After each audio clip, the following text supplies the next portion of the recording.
एक दिन उसके पिताजी को राजा ने बुलाया और राजा ने कहा, पंडित जी तुम्हारा बेटा बड़ा मूर्ख है। पंडित जी को बड़ा बुरा लगा, राम राम राम राम राम, मेरा बेटा मूर्ख है, नाम खराब कर दिया मेरा। पिताजी गुस्से में गए, क्यों रे, तू मूर्ख क्यों है? बेटे ने कहा, पिताजी मैं कैसे मूर्ख हूं? अरे बोले, राजा तुझे रोज पूछते हैं कि सोना कीमती है कि चांदी, तो तुझे पता नहीं है कि सोना कीमती है? बच्चे ने कहा, पिताजी मुझे खूब पता है कि सोना कीमती है, तो चांदी क्यों कहता है? बेटे ने कहा, पिताजी चलो, अपने कमरे में ले गया तो 20-25 किलो चांदी दिखाई।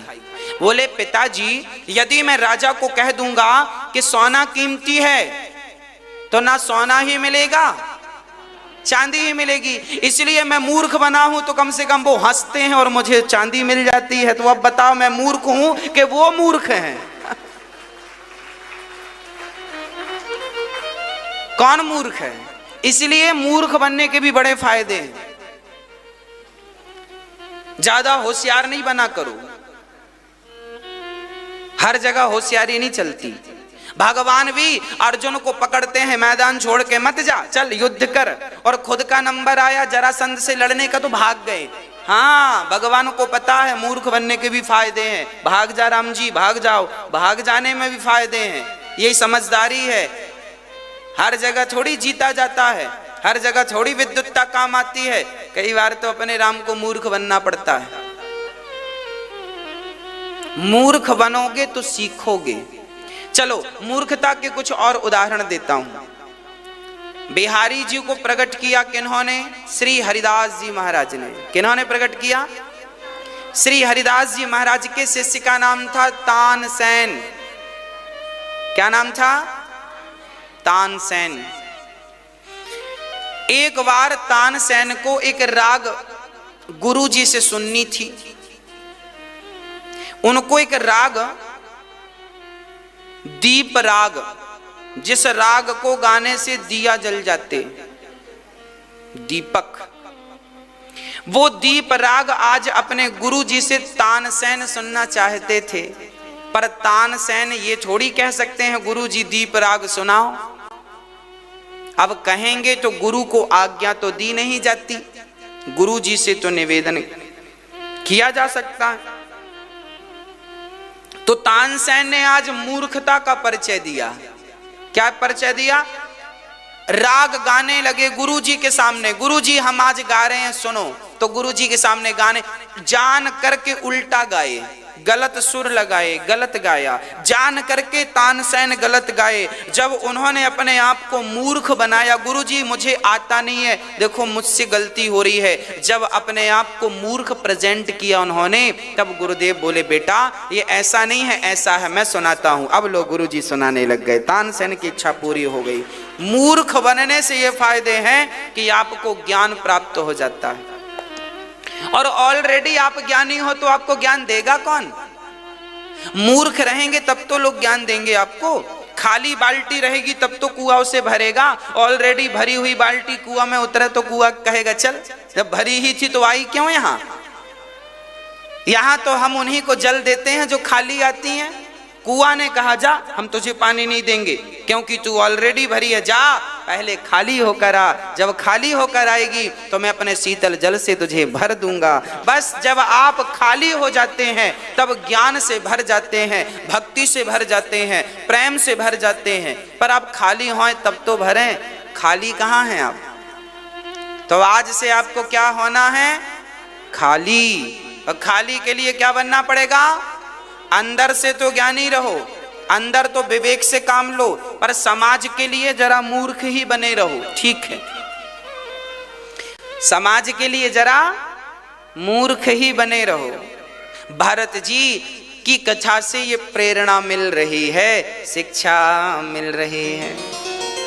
भरत जी बिल्कुल मूर्ख से व्यवहार करते हैं। भाइयों ने खेत में भेजा जा चिड़ियों को उड़ाना, तो बाजा बजा बजा के देखो मूर्खता पूर्ण व्यवहार करे, सब जानते हैं ये। अब कह रहे हैं कि राम जी की चिड़िया, राम जी का खेत, खाओ री चिड़िया भर भर पेट, खाओ खाओ। खूब खाओ। अब जब चिड़ियों को खिलाना शुरू किया तो भाइयों ने कहा एक नंबर का मूर्ख है। भारत को मूर्खता की स्टैंप लग गई, मोहर लग गई, घर से निकाल दिया। भरत जी बोले बढ़िया हुआ घर से निकाल दिया, अब तो भजन में मन लगाऊंगा। अब भरत जी एक दिन एक राजा रहुगण पालकी पर चढ़ के जा रहा था। कहार बीमार पड़ गए तो भरत जी को कहार की जगह लगाया। राजा रहुगण भरत जी जब चलते तो चींटियां दब ना जाएं, छलांग जहां चींटियां आए सो उछल जाएं। जब वो उछल जाएं तो राजा रहुगण की पालकी सिर पे टकरा जाए। तो एक बार राजा रहुगण ने कहा भाई ये कौन उछल कूद कर रहा है? कहारों ने कहा ये नया नया भर्ती हुआ है। कहारों ने समझाया पर भरत जी तो संत थे, फिर वैसे ही चले। अब राजा रहुगण की पालकी सिर पे टकराई। राजा रहुगण बोल पड़े, ए मूर्ख कौन है तू? जानता नहीं मैं कौन हूं? मुझे नहीं पहचानता? मेरा अपमान कर रहा है, मैं राजा हूं, तुझे मृत्यु दंड दे सकता हूं। आज भरत जी समझ गए कि मैं आज तक नहीं बोला पर आज बोलना पड़ेगा, इस मूर्ख को ज्ञान देना ही पड़ेगा। संत जब भी बोलते हैं परोपकार के लिए बोलते हैं। आप लाख गालियां दे दो साधु संतों को, साधु संत कुछ नहीं कहेंगे, वो तब ही बोलेंगे जब आपका कोई भला होना होगा, जब भगवान भगवत कृपा से आपका हित करेंगे तो बोलेंगे। नहीं वो चुपचाप अपमान सम्मान सहते रहते हैं, जहां उन्हें बोलने की जरूरत होती है वहां बोलते हैं, बाकी वो बोलते नहीं हैं। ज्यादा बोलना भी नहीं चाहिए, बिना मांगे ज्ञान देना भी नहीं चाहिए।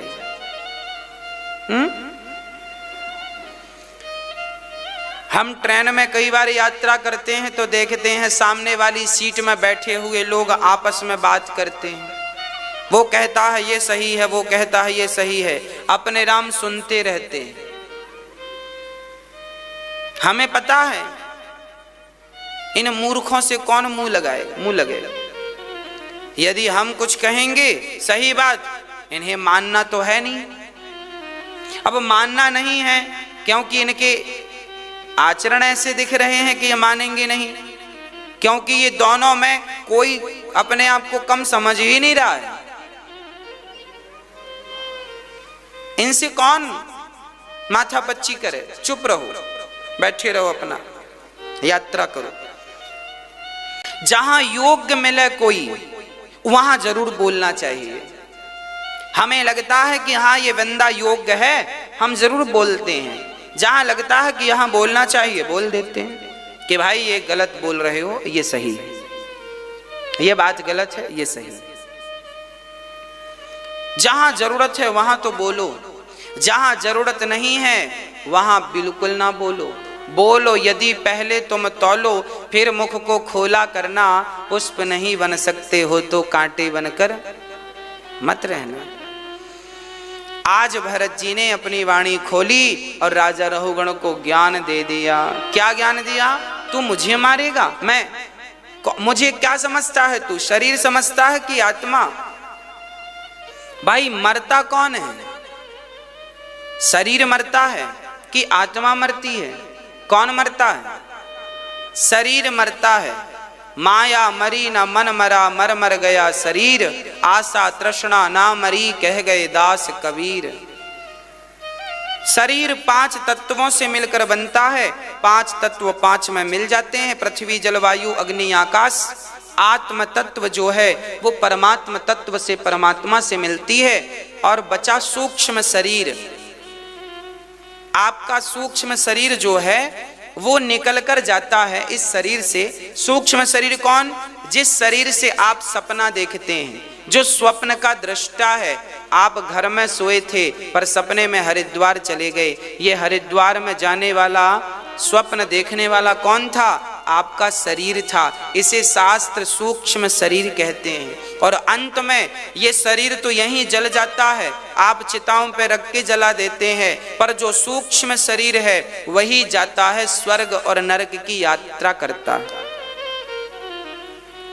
कैसे जाता है वो भी समझाता हूं। जब हमारे प्राण निकलते हैं, हमारी आत्मा निकलती है, तो याद रखना भक्तों, आत्मा इस शरीर से निकलकर उस सूक्ष्म शरीर में प्रवेश कर जाती है। समझिएगा, आपके मरने के बाद आपके संग क्या होगा वो समझा रहा हूं, वो विधि जरा समझ लीजिएगा। जब हम मरेंगे तो हमारा ये शरीर 5 तत्व का मिला है, 5 तत्व में मिल जाएगा। आत्मा निकलती है इससे, और जो हमारा सूक्ष्म शरीर है उसमें जाकर वो आत्मा समा जाती है। और फिर जब तक आपकी तेरही नहीं हो जाती तब तक आपका सूक्ष्म शरीर यहीं भटकता है, यहीं देखता है। आपकी तेरही होती है, तेरही में 13 ब्राह्मण भोजन करते हैं, 13 ब्राह्मण भोजन करते हैं। उसके बाद आपकी यात्रा चालू होती है। कहां जाते हैं आप? यहां से दक्षिण दिशा में 99,000 योजन की दूरी पर यमपुरी है। दक्षिण दिशा में 99,000 योजन की दूरी पर यमपुरी है, वहां हमें ले जाया जाता है। वहां जाने में 365 दिन लगते हैं। 360 और 365 दिन के लगभग लगते हैं। वहां हमें जाने में, रास्ते में हमें भूख लगती है, प्यास लगती है। तो हमें भूख प्यास जब लगती है तो हमें क्या मिलता है? यहां हमारी मृत्यु के बाद हम कितने 1 साल में पहुंचते हैं यमपुरी। कितने साल में? 1 साल में। 1 साल की लंबी यात्रा होती है, हमें पैदल ले जाया जाता है। और सुनो, रास्ते में खाने को क्या मिलता है? वही मिलता है जो आपने किसी को खिलाया है। आपने किसी को रोटियां खिलाई हैं, आपने किसी का पेट भरा है, तो आपका भी रास्ते में पेट भरेगा। आपने कभी जलदान किया है, पानी पिलाया है, तो पानी मिलेगा। आपने किसी को जूते चप्पल पहनाए हैं, तो आपको भी रास्ते में जूते चप्पल की व्यवस्था मिलेगी। नहीं तो कोड़े मार मार के यमदूत यहाँ से यमपुरी नंगे पांव भूखे प्यासे ले जाएंगे, यदि दान नहीं किया तो। इसलिए कहता हूँ, जो आप दान पुण्य करते हो वो किसी और के लिए नहीं, आप स्वयं अपने लिए करते हो। किया करो, उसमें कंजूसी ना किया करो। यहाँ तो हम दाल चावल सब्जी रोटी खा, मैया नींद आ रही है। यहाँ तो हम दाल चावल सब्जी रोटी खा लेते हैं। कभी आप वहाँ के लिए भी तैयारी बनाओ कि वहाँ रास्ते में क्या खाओगे। इसलिए अपनी मेहनत की कमाई से कुछ निकाल करके उसका दान किया करो। किसी एक माँ का सहारा बना करो। यहाँ अन्न क्षेत्र चलता है, आपकी रोटी कोई। मुझे पता है कि आप लोग कितना जियोगे, बता दूं? आपकी आयु कितनी है मुझे पता है, और मेरी आयु कितनी है ये भी मुझे पता है। अब आप पूछो कैसे पता है? शास्त्र बताते हैं, शास्त्र हमारे दर्पण हैं। मेरी आयु कितनी है ये मुझे पता है, आपकी आयु कितनी है ये भी मुझे पता है, चींटी की आयु कितनी है ये भी मुझे पता है। अब आप कहेंगे महाराज जी आपको कैसे पता? आओ बताते, आपको भी पता लग जाएगा, ये ज्ञान आपको भी हो जाएगा। मैं तो चाहता हूं आप भी ज्ञानी बने। बात ऐसी है, मेरी आयु उतनी ही है जितना मैंने पिछले जन्म में पुण्य किया है, जितनी रोटियां दान दी हैं, जितना पानी दान दिया है, उतना पानी जिस दिन मैं पी लूंगा, उतनी रोटियां जिस दिन मैं खा लूंगा, उस दिन मेरी आयु पूरी हो जाएगी। मैंने हिसाब पूरा कर लिया। जिसने जितना दान दिया है उसकी उतनी लंबी आयु होती है। आपने पिछले जन्म में 1 लाख रोटियां दान की थी, तो ब्याज सहित आपको इस जन्म में 20 लाख मिल जाएंगी। 1 लाख की 20 लाख मिल जाएंगी। अब 20 लाख रोटियां आप खा लो, चाहे तो आप 10 साल में खा लो, 20 साल में खा लो या 100 साल में खाओ। आपने पिछले जन्म में 20,000 रोटियां दान की थी, तो इस जन्म में आपको 20,000 रोटी के हिसाब से लगभग 4-5 लाख रोटियां मिल जाएंगी। जो भी हिसाब बनेगा ठाकुर जी बनाएंगे। ब्याज भी मिलता है, दिए हुए दान का ब्याज भी मिलता है, भगवान देते हैं। इसलिए कहता हूं कि दानम दुर्गति नाशनम, दान करने से आयु बढ़ती है। मेरी उम्र उतनी ही है जितना मैंने पिछले जन्म में पुण्य किया होगा। जितनी रोटियां मैंने दान दी हैं उतनी मैं खा लूंगा। जिस दिन रोटी खा लिया मेरा हिसाब चुकता, चलो भाई अब फिर से करो। अब इस जन्म में जो तुमने दान किया है उसके लिए फिर अगला शरीर मिलेगा फिर। और यदि आपने अपना पुण्य जो भी किया वो भगवान के चरणों में सौंपते गए तो फिर मोक्ष हो जाएगा, मुक्ति मिल जाएगी। जन्म और मृत्यु के चक्कर से मोक्ष हो जाता है। इसलिए कहता हूं रोटियों का दान कभी बंद ना करना। अन्नदान, देखिए हम सोने के बिना जिंदा रह सकते हैं, चांदी के बिना जिंदा रह सकते हैं, बंगले के बिना जिंदा रह सकते हैं, पर रोटी और पानी के बिना जिंदा नहीं रह सकते। इसलिए हमें भोजन और जल जरूर दान करना चाहिए।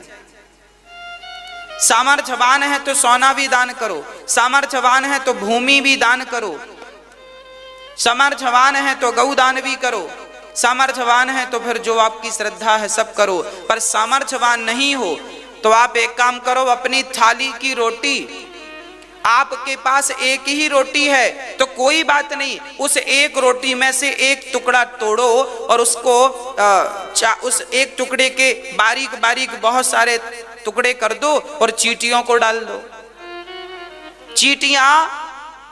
चींटियां खाएंगी, 10 चींटियां खाई तो 10 रोटियां आपकी तैयार हैं। इसलिए हमारे भारत में चींटियों को भी आटा डालने की पद्धति है। आटा का एक तिनका, आटा का एक कण एक चींटी खाती है, उस आटा के एक कण को एक चींटी खाती है, उसके बदले विधाता एक रोटी की व्यवस्था आपको करता है। उसके बदले विधाता पूरी रोटी, आपने आटा का इतना सा कण दान दिया है, परमात्मा आपको पूरी की पूरी रोटी, पूरी की पूरी परोसी हुई थाली दान करेंगे। इसलिए अन्न क्षेत्र में आप एक रोटी या एक दिन की संपूर्ण रोटियों का आप कार्य कर सकते हैं। किसी एक माँ को जीवन भर रोटी देने के लिए सहयोग कर सकते हैं, किसी एक माँ को गोद ले सकते हैं, वो माँ आपकी रोटी खाएंगी, आपको आशीर्वाद मिलेगा। भक्तों, जब शरीर सूक्ष्म शरीर यमराज के पास जाता है वहां हिसाब किताब होता है, कितना पुण्य किया है, कितना पाप किया है, सबका हिसाब। पुण्य कितने हैं आपके अलग कर दिए जाते हैं, पाप कितने हैं आपके अलग थलग कर दिए जाते हैं। अच्छा, आप लोगों का हिसाब होगा तो कितना पुण्य पाप निकलेगा आपका, कोई जानकारी है आपको? अच्छा बताओ, सच्ची बताना, आप लोगों ने पाप ज्यादा किए हैं कि पुण्य ज्यादा किए हैं? बोलो मैया जी, बताओ क्या ज्यादा किए हैं? हाँ मैया, एक दूसरे का मुंह क्यों देख रही हो, अपना बताओ ना। हाँ देखो, हम सभी पाप ही ज्यादा करते हैं।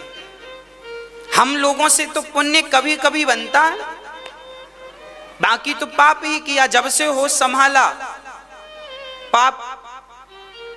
हम छोटे थे ना तो हम चींटियों को, कीड़ों को पकड़ पकड़ के मार देते थे, उनको मारने में मजा आता था, क्योंकि अज्ञानी थे, छोटे थे, कुछ समझते नहीं थे। छोटे छोटे बच्चे कीड़ों को मारते हैं कि नहीं? हाथ रख देते हैं उनके ऊपर, चींटियों के ऊपर हाथ रख दे, मर जाती है। हम भी छोटे थे, हम भी मारते थे, हमें भी पता है, कुछ बातें याद हैं हमें। हम भी छोटे छोटे कीड़ों को पकड़कर उन्हें मारते थे। अच्छा लगता था उस टाइम पे, क्योंकि ज्ञान नहीं था कि हत्या पाप है, अबोध थे, ज्ञान नहीं था, 5 साल से भी कम आयु थी, पर पाप तो किया है ना हमने, पाप तो हो ही गया ना, भले बचपन में किया है। तो पाप तो हमारे अनगिनत हैं, हम गिन नहीं सकते। और पुण्य कितने हैं, हमने कितने पुण्य किए हैं? अरे पुण्य तो आदमी उंगली में गिना सकता है, ये पुण्य किया है, ये पुण्य किया। पाप उंगलियों में नहीं गिनाए जा सकते कि आपने पाप कितने किए हैं। हमने कितने झूठ बोले हैं, गिनती नहीं हो सकती, अनगिनत।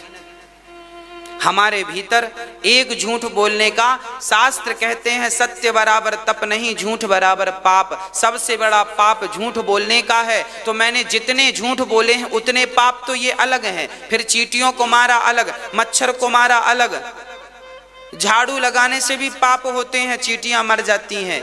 बहुत सारे पाप ना चाह कर भी अज्ञान में हो जाते हैं। हम लोग चलते हैं तो पांव के नीचे, जूते चप्पल के नीचे जीव जंतु मर जाते हैं। आजकल तो गैस का जमाना है, पहले तो लकड़ी कंडे चूल्हे में लगाते थे तो उनमें बहुत सारे जीव जंतु मर जाते थे। तो ये पाप ही है। गृहस्थ आदमी से ना रोज पाप होते हैं, पाप रोज होते हैं। इसलिए सदगृहस्थ को चाहिए कि पुण्य भी रोज करे। रोज के किए हुए पाप रोज के पुण्य से मिट जाते हैं। जैसे आप झाड़ू लगाकर पाप करते हैं, चलकर पाप करते हैं, पानी मटकों में आप भर देते हैं तो मटके, गर्मियों में चींटियां मटकों के पास आ जाती हैं और वो मर जाती हैं। अक्सर आपने देखा होगा ठंडक जगह पर चींटियां चली जाती हैं, वो भी हत्या का हमें ही पाप लगता है। 4 प्रकार के 5 प्रकार के पाप हैं जो गृहस्थ को रोज लगते हैं। चावल मूसल से कूटती ना माताएं, उसमें भी पाप होता था। चावल में कीड़े होते छोटे छोटे, वो मर जाते थे, तो वो भी पाप था। पर ये सामान्य पाप थे, ये बड़े पाप नहीं हैं। इन पापों को तो आप सूर्य भगवान को प्रणाम कर लो, जल चढ़ा दो और भगवान से कह दो, हे नाथ मैं आपका हूं। बस इतना कहने मात्र से आपके ये नित्य पाप समाप्त हो जाते हैं। तो पाप तो हमसे लगभग रोज होते हैं, पर पुण्य कभी कभी। इसलिए हम आपसे कहते हैं कि पुण्य करने के लिए विधाता ने शरीर दिया है। इस शरीर को पाकर पुण्य ही पुण्य करना। अरे पाप करने को तो 84 लाख योनियां पड़ी हैं, पर पुण्य करने को तो केवल मनुष्य का तन है। पाप करने को तो 84 लाख योनियां हैं। अरे शेर को देखो ना, शेर को देखो, गाय बछड़े को जन्म देती है तो शेर तुरंत चला जाता है और नवजात बच्चे को गला पकड़ के ले आता। उसके अंदर दया नहीं है। वो ये नहीं सोचता कि ये अभी जना है, अभी दूध भी नहीं पिया इसने माँ का, वो पकड़ के ले आता है, फाड़ डालता है और खा लेता है। वो निर्दयी है। पर तुम तो इंसान हो ना, तुम तो दया का भाव रखो। यदि तुम भी वैसे ही निर्दयी हो गए तो उन जानवरों में और तुम में अंतर क्या रहा? तुम भी फाड़ फाड़ के मुर्गी को खाते रहे और वो भी खा रहा है, तो उन जानवरों में और तुम में क्या अंतर रहा? पाप तो करने के लिए बहुत योनियां हैं। बताओ, सब पाप ही तो कर रहे हैं। आप लोगों को कथा मिल रही है क्या? बंदर भालुओं को कथा मिल रही है? आप लोगों को भगवान का प्रसाद मिल रहा है, बिहारी जी का दर्शन मिल रहा है, सेवा करने का समय मिल रहा है। क्या बंदरों से सेवा हो सकती है? क्या बंदर बिहारी जी का दर्शन कर सकते हैं? नहीं ना। इसलिए कहता हूं कि पाप करने को तो 84 लाख योनियां हैं, पर पुण्य करने को तो केवल एक शरीर दिया है परमात्मा ने, मनुष्य का तन। इस शरीर से, इस तन से परोपकार ना किया तो मुझे लगता है सबसे घाटे में आप और हम ही हैं। सबसे घाटे में, बहुत बड़ा नुकसान कर रहे हैं हम लोग। और हम ये नहीं कहते कि तुम पूरी प्रॉपर्टी दान कर दो ना, हम तो ये कहते हैं कि अपने घर का आटा मुट्ठी पे दबाकर चींटियों को ही डालते रहना, इतना ही कर लेना। हम ये नहीं कहते कि तुम बहुत सारा दान पुण्य करो, एक मुट्ठी आटे का दान तो कर ही सकते हैं कि नहीं? अपनी वाणी से सत्य तो बोल ही सकते हैं कि नहीं? अपने हृदय में दया का भाव तो रख ही सकते हैं कि नहीं? जो कर सकते हो वो करो। गाय को एक रोटी तो खिला ही सकते हो, किसी के चरण तो दबा ही सकते हो, किसी रोती माँ को तो हंसा ही सकते हो। ये भी तो पुण्य है, ये भी पुण्य की श्रेणी है। हाँ, पुण्य करो, ढूंढ ढूंढ के करो, जहां जहां तुम्हें पुण्य का दिखे करो करो। भक्तों, भरत जी राजा रहुगण को उपदेश दिए, राजा रहुगण चरणों में गिर पड़े। 28 प्रकार के नरकों का वर्णन किया है। राजा परीक्षित ने कहा, दोनों की सदगति हुई। राजा परीक्षित ने कहा, गुरुदेव क्या भगवान हम सबको दंड देंगे? बोले हाँ, वो बच जाएंगे जो भगवान के नाम का आश्रय लेते हैं। चलो, आपके पास रुपया नहीं है, पैसा नहीं है, आप दान नहीं कर सकते तो कोई बात नहीं, एक उपाय और है। आप पुण्य नहीं कर सकते, दान नहीं कर सकते क्योंकि धनवान नहीं हो आप। यदि आप धन से दान नहीं कर सकते, पैसों का दान नहीं कर सकते, रोटी का दान नहीं कर सकते, जल का दान नहीं कर सकते तो कोई बात नहीं, भगवान का नाम अपनी जिह्वा से लिया करो, इससे ही तुम्हारी सदगति हो जाएगी। भगवान का नाम तो ले ही सकते हो, नारायण नारायण जपा करो, इस मात्र से ही सदगति हो जाएगी। किसी की हुई? हाँ, कान्य कुब्जे ध्वजः कश्चित् दासी पति रजामिलः नाम्ना नष्ट सदाचारो दास्याः संसर्ग दूषितः। कान्यकुब्ज ब्राह्मण, एक ब्राह्मण थे, नाम था अजामिल। एक स्त्री से आकर्षित हो गए, स्त्री पे मोहित हो गए और स्त्री से विवाह कर लिया। एक नारी थी, वैश्या थी, वो कर्मों से उस वैश्या की सुंदरता पर लट्टू हो गए अजामिल और उससे विवाह कर लिया। 10 बच्चे पैदा किए उस वैश्या से। शास्त्र कहते हैं कि सदाचार का पालन करना चाहिए, व्यभिचार नहीं करना चाहिए, सदाचारी बनो, चरित्रवान बनो। ऐसे किसी स्त्री पुरुष को देख देख कर तुम्हारा मन भटकता रहा तो कैसे काम बनेगा? मन को स्थिर करो। कौन करेगा? आपको ही करना पड़ेगा। अजामिल का मन भटक गया। आखिरी में जो बेटा हुआ 10वां, उसका नाम नारायण रखा गया। अजामिल उसका नाम बड़े प्यार से लेता, बेटा नारायण यहाँ आओ, बेटा नारायण, बेटा नारायण, बेटा नारायण। एक दिन यमराज आ गए, यमदूतों को भेजा, जाओ अजामिल को लेकर आओ, बड़ा पापी है। अजामिल को लेने के लिए जब चले तो अजामिल यमदूतों को देखकर डर गया। अच्छा, आपने किसी व्यक्ति को मरते हुए देखा है? मैं आपको बताऊं अनुभव, जब आदमी मरने लगता है ना तो उसकी मृत्यु के ठीक 5 मिनट पहले वो चिल्लाता है, चीखता है, डरता है। क्यों? क्योंकि मरने के 5 मिनट पहले से उसको यमदूत दिखने लगते हैं। उसके सारे अच्छे बुरे कर्म उसकी आंखों के सामने उतर आते हैं और वो देखता है मेरे कर्मों की मुझे सजा मिलेगी। वो डरता है, चीखता है। कई बार ना बूढ़ा आदमी जो मरने की स्थिति बहुत चिल्लाता है। आप ये ना सोचो कि वो दर्द से, दर्द तो है, मरते समय दर्द बहुत होता है, प्राण निकलते हैं, सहज में नहीं निकलते, दर्द बहुत होता है। पर यमदूत भी आप यमदूत दिखने लगते, सामने खड़े रहते, यमदूत पूरी पिक्चर दिखा देते, देखो तुमने ये किया, हिसाब होगा, चलो। आप चिल्लाते हैं, चीखते हैं। किसी मरते हुए व्यक्ति को देखना, होता है ऐसा। सहज में प्राण नहीं निकलते भाई, सहज में प्राण नहीं निकलते। बहुत कष्ट उठाना पड़ता है मृत्यु के समय। जनमत मरद दुसह दुख होई।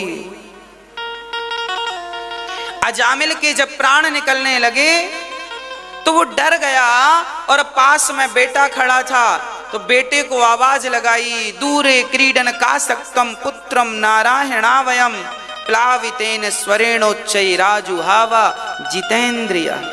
बेटा नारायण, बेटा नारायण।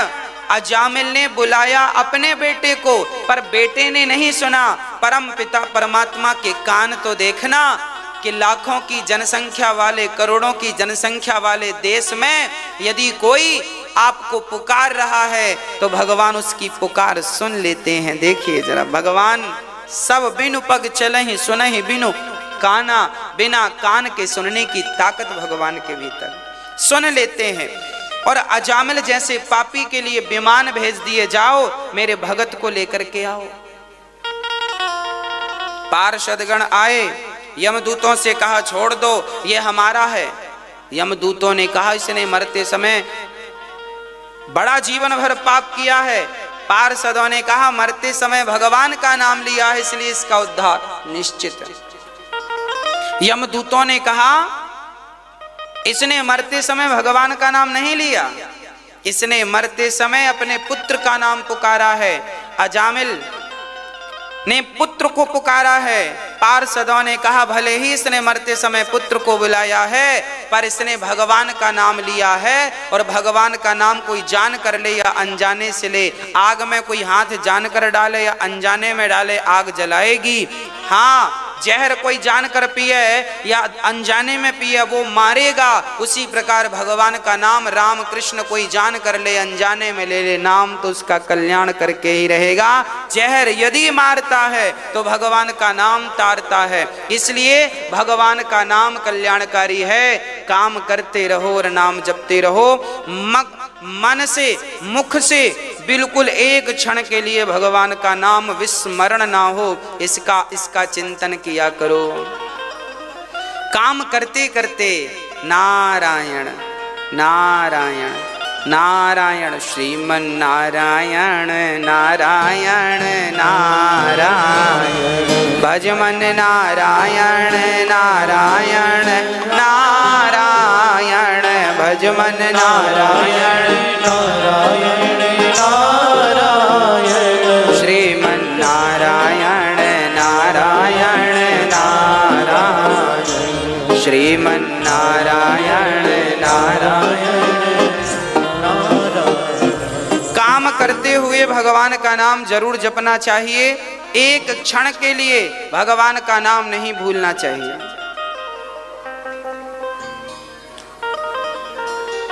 हाँ, एक क्षण के लिए नाम ना भूलो। सुनो,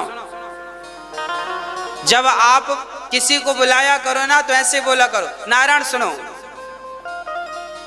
नारायण आइए। साधु संतों की भाषा यही होती है। वो ये नहीं बोला ए सुनो, ऐसा नहीं, नारायण आइए आइए। हाँ नारायण, कितनी रोटी लेंगे? नारायण 4 रोटी दे दीजिए। नारायण कितना? नारायण कहाँ जा रहे हैं आप? नारायण जहाँ राम जी की इच्छा वहां जाएंगे। कब आएंगे? नारायण कभी भी आ जाएंगे जब राम जी की इच्छा। मतलब वो बात बात में नारायण को जरूर उपयोग करते हैं। हर बात में भगवान का नाम लाने, ये अभ्यास है, लाओ, अच्छी आदत है। आदत जो अच्छी हैं, बातें जो अच्छी हैं, उन्हें चरितार्थ करने की जरूरत है। अयोध्या में जब साधु संत बात करते हैं ना, कैसी बात करते हैं? रोटी परोसते हैं, रोटी राम रोटी राम रोटी राम रोटी राम। चावल परोसते हैं, चावल राम महाप्रसाद, चावल राम महाप्रसाद महाप्रसाद। दाल परोस, बैकुंठी राम बैकुंठी राम बैकुंठी लेंगे राम जी बैकुंठी लेंगे। नहीं राम जी ने, राम जी 2 रोटी लाइए। जो देते हैं ना, भोजन परोसते हैं साधु संत, वो कहते हैं रोटी राम रोटी लेंगे राम जी, रोटी लेंगे राम जी रोटी राम रोटी राम। वो बोले हाँ राम जी 2 रोटी रख दीजिए, 2 रोटी। राम जी राम जी राम जी राम जी, दाल बैकुंठी लाइए राम जी। मतलब बातचीत में भी वो सामान्य बात में भी भगवान का नाम है। ये अभ्यास हो, हर जगह भगवान का नाम हो। भगवान का नाम ही कल्याणकारी है, इसलिए काम करते रहो और नाम जपते रहो और अपने कर्मों को ठीक कर लो। बस अजामिल जैसा पापी भी नाम के बल पर तर गया। अरे ये नाम की ही तो महिमा है, जो अजामिल जैसा पापी जीवन भर पाप करने वाला तर गया। एक सज्जन ने हमसे कहा, महाराज जी जीवन भर पाप करे और राम का नाम बोले तो तर जाएगा? हमने कहा हाँ तर जाएगा। तो वो बोला, महाराज जी फिर तो आदमी जीवन भर पाप करे, मरते समय राम नाम ले ले। हमने कहा पागल, राम नाम मरते समय जल्दी से निकलता नहीं है, सबके मुंह से थोड़ी राम नाम निकलता है। अरे जिसने जीवन भर जपा होगा उसी का अभ्यास बनेगा और उसी के मरते समय निकलेगा। वो तो अजामिल जैसे कोई विरले है जिनके मुंह से अकस्मात निकल गया। इसलिए नाम का अभ्यास अभी से करो, काम करते समय भी नाम जपते। आप भी अपने बोलचाल व्यवहार, लौकिक व्यवहार बदल लीजिए। आप भी अपने पड़ोसियों से राम राम कहना शुरू कीजिए। बच्चों को भी, आजकल के बच्चे हाय हाय करते रहते, हाय। ये हाय हाय नहीं किया करो, शोभा नहीं देता। हमारे यहाँ भैया जी राम राम, जय श्री कृष्णा, हरिओम, जय श्रीमन नारायण। हमारे यहाँ बोलते हैं जय श्रीमन नारायण। भैया जी जय श्रीमन नारायण, नारायण नारायण नारायण। बोलने का अभ्यास बनाओ, हाय हाय ना किया करो। आप लोग करते हैं सवेरे सवेरे good morning, good afternoon, good night, हाँ ना। आपको राम राम, जय श्री कृष्णा, भैया जी राम राम। अरे हमारी हिंदी बहुत प्यारी भाषा है। हिंदी को बोलकर अपने आप को गौरवान्वित महसूस कीजिए। हिंदी बोला करो। आजकल के बच्चे बोलते हैं आंटी। वैसे आप लोगों को ना जचती नहीं है ये आंटी अंकल, जबरदस्ती बोले पड़े हो। जैसे हमारे भारत की माताएं जरूरत से ज्यादा श्रृंगार कर लेती हैं, आप पर अच्छा नहीं लगता, सादा रहा करो। आज पूज्य श्री अनिरुद्धाचार्य जी महाराज ने हम सभी लोगों को बहुत ही उत्तम एवं शिक्षाप्रद कथा सुनाई है। आशा करता हूँ कि इस शिक्षाप्रद कथा से हम सभी लोग कुछ न कुछ शिक्षा अवश्य ग्रहण करेंगे और अपने जीवन को सुखी और सात्विक बनाने का प्रयास करेंगे।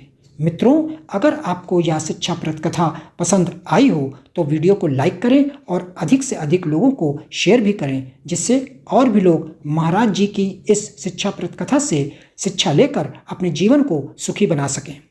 मित्रों, अगर आपने अभी तक हमारे चैनल को सब्सक्राइब नहीं किया है तो हमारे चैनल को तुरंत सब्सक्राइब भी कर लें, जिससे आपको नोटिफिकेशन के माध्यम से महाराज जी के शिक्षाप्रद कथा तुरंत प्राप्त हो सकें। मित्रों, तो कल फिर किसी शिक्षाप्रद कथा के साथ आप लोगों के समक्ष प्रस्तुत होंगे। तब तक के लिए जय श्री राधे।